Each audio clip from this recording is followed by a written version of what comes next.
Oi galera, beleza?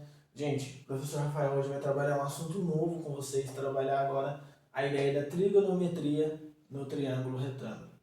Gente, a ideia das razões trigonométricas em triângulos retângulos serve para quando a gente vai querer calcular certas medidas em situações que a gente percebe um triângulo retângulo, onde a gente vai ter apenas uma medida do lado desse triângulo retângulo. Até mesmo porque se tivesse duas, a gente ia usar o teorema de Pitágoras, que aparentemente é bem mais fácil. Mas professor, com uma medida só eu consigo calcular? A gente vai ter que ter uma medida do lado e uma de algum ângulo que não seja o de 90. Então a gente vai agora aprender a trabalhar essa ideia. Então a primeira coisa que a gente tem que ter em mente, gente, que o triângulo retângulo, a gente já conheceu ele quando a gente estudou o teorema de Pitágoras, que a gente tem um ângulo reto, né? Ele tem catetos e tem a hipotenusa, né? Que é o lado maior.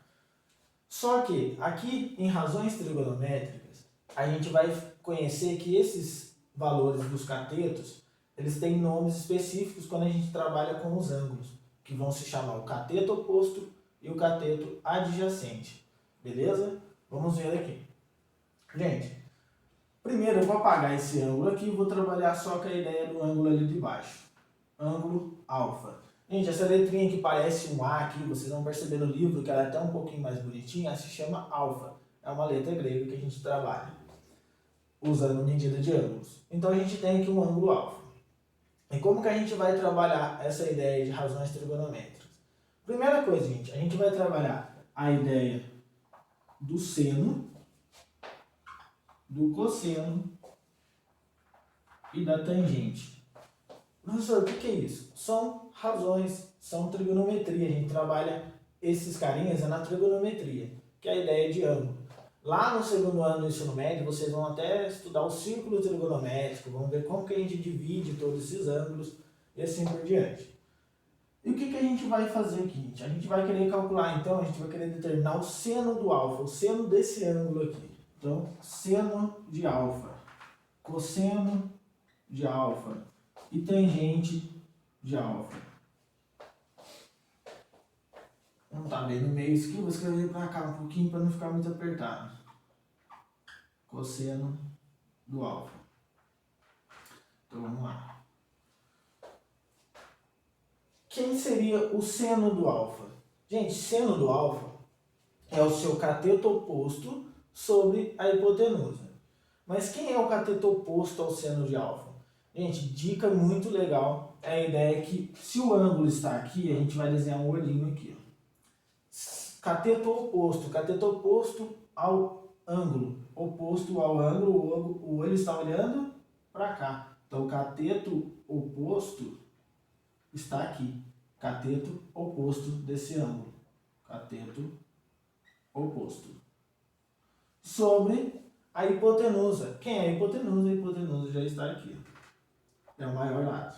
Então, hipotenusa. Ok, então seno desse ângulo é o cateto oposto sobre a hipotenusa. E o cosseno desse ângulo? O cosseno desse ângulo, gente, é o cateto adjacente sobre a hipotenusa. Professor, como que eu acho o cateto adjacente? Gente, o cateto adjacente tem duas dicas.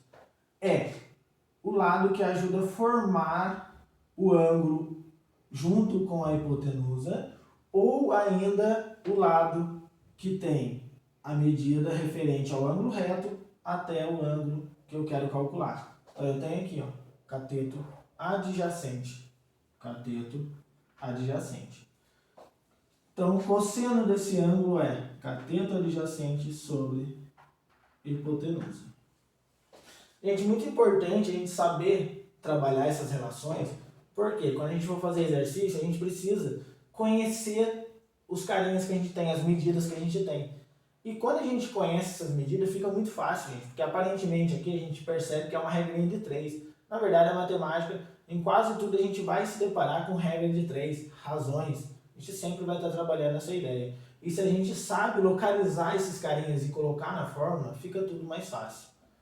E quem é a tangente? Tangente do ângulo alfa.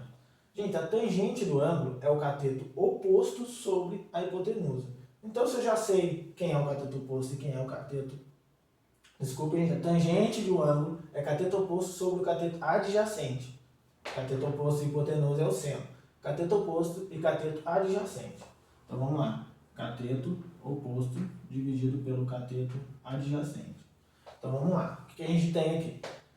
O seno do ângulo alfa é o cateto oposto sobre a sua hipotenusa. Então, ou seja, é a razão do cateto oposto pela hipotenusa. Cosseno de um ângulo alfa, cateto adjacente, hipotenusa. Razão do cateto adjacente e hipotenusa. Tangente do ângulo alfa, cateto oposto e cateto adjacente. Razão entre o cateto oposto e cateto adjacente. Até aqui a gente só está vendo fórmula. Beleza?